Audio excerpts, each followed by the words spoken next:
I'm Isabelle,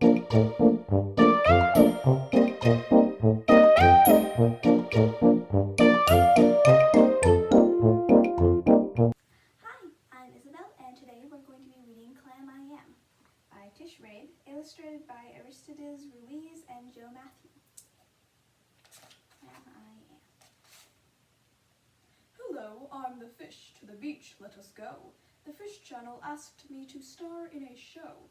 It is called Fish and Friends. You can be in it too. Your mother will not mind at all if you do.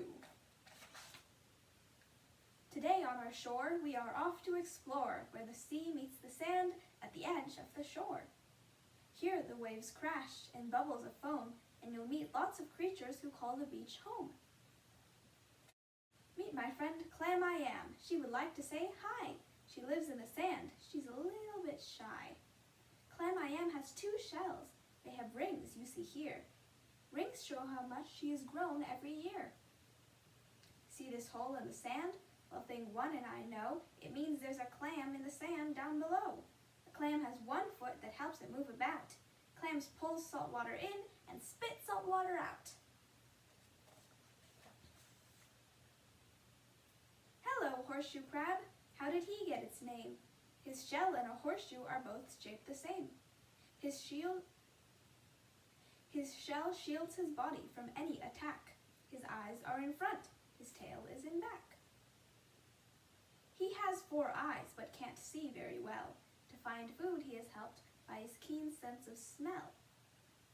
They are not really crabs. Every crab has antennae. Look close, you'll see horseshoe crabs don't have any.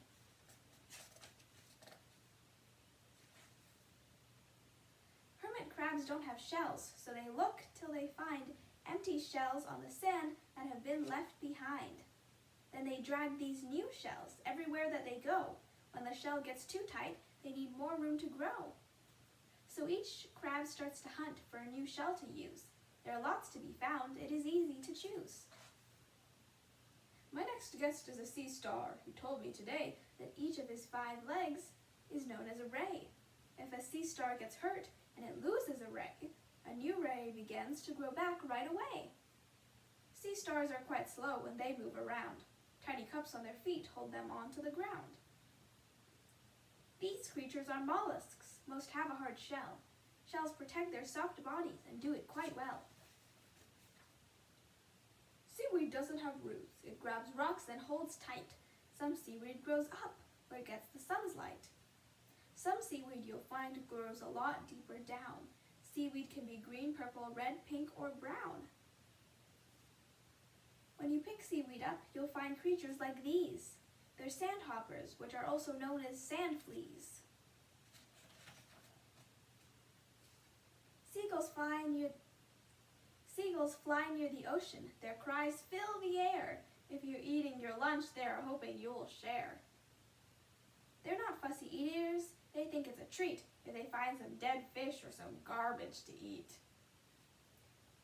We learned this about seagulls. Did you ever think it? Seawater is salty, but seagulls can drink it. Sandpipers run with the waves at low tide. They search with their bills to find worms where they hide. Spend time on the beach and you'll see right away the ocean has high and low tides every day. Tides are caused by the sun and the moon, and I know their forces pull the oceans and make the tides flow. At low tide, the water pulls back from the shore. At high tide, it is back where it started before. A tide table like this makes it easy to see when today's 2 low tides and 2 high tides will be. If you walk on the beach at low tide, you will find all kinds of sea creatures the tide left behind. Some shells travel miles and miles without breaking. Find a shell in one piece and you know it's worth taking. See these clear blobs of jelly? Think too and I fear them. Some jellyfish sting, so we do not go near them. Find a big shell like this, put it up to your ear. You might be surprised by the sounds you can hear. This tidal pool you will find is a home to creatures who stay here and who never roam. These shells are called barnacles. Watch them right here. When a wave washes over them, threads will appear. These threads are called the barnacle's feathery feet. They grab food floating by for this creature to eat. Not far from the shore, sand is blown into dunes. Dunes are home to crabs, birds, rabbit, mice, and raccoons. When we go to the beach, we make sure that we take some old sneakers, a pail, a small net, and a rake. We wear our old sneakers without any socks, so our feet won't get cut by glass, shells, or rocks. A net helps us scoop things out of the sea. A rake helps us dig in the sand easily. We put what we find in our pail, and then, when it is time to go home, set them free once again. The next part of my show I call Go Ask the Fish. I will answer 3 questions. Pick one if you wish. Why is the ocean blue? Ocean water is clear. It just looks blue. Here's why. Like a mirror, it shines back the blue from the sky. If you look at the ocean on a dark, cloudy day, it shines back the clouds so the water looks gray. Why is seawater salty? Raindrops fall from the sky and fill rivers which flow, washing sand off of rocks wherever they go. Rivers flow to the ocean, and as the years pass, some water heats up and is turned into gas. The salt in the water is left, and that's why oceans get saltier as the time passes by. What makes waves? Wind blows over water and small waves then grow. They get bigger and bigger the stronger winds blow. They keep growing and growing and head towards land, and the waves hit the beach and they crash on the sand. When the strong winds die down, then the waves die down too, until the next time when the wind blows on through. Next, it's Shop with the Fish. We have gifts from the sea. You can order today, and the gifts are all free. We have pieces of sea glass. The sun makes them glow.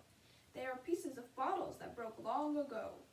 They were tossed by the waves. Over time, they were ground by the salt and the sand till the edges were round. I've got lots of sea glass, and most of it's green. This piece is the prettiest that I've ever seen. We have beautiful driftwood, and here's the best part. It's ready-made sculpture, real pieces of art. Tossed by the wind and the waves every day, it was bleached by the sun till it turned a light gray.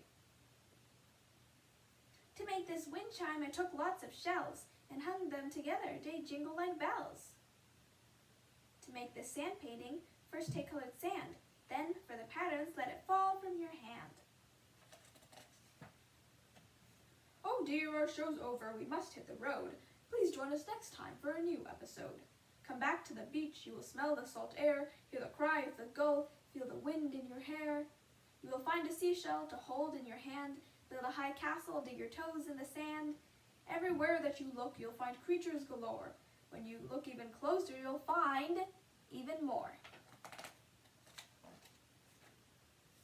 And the glossary, and for the reading, the index. And now it's time for our activity. Thanks for listening to the book.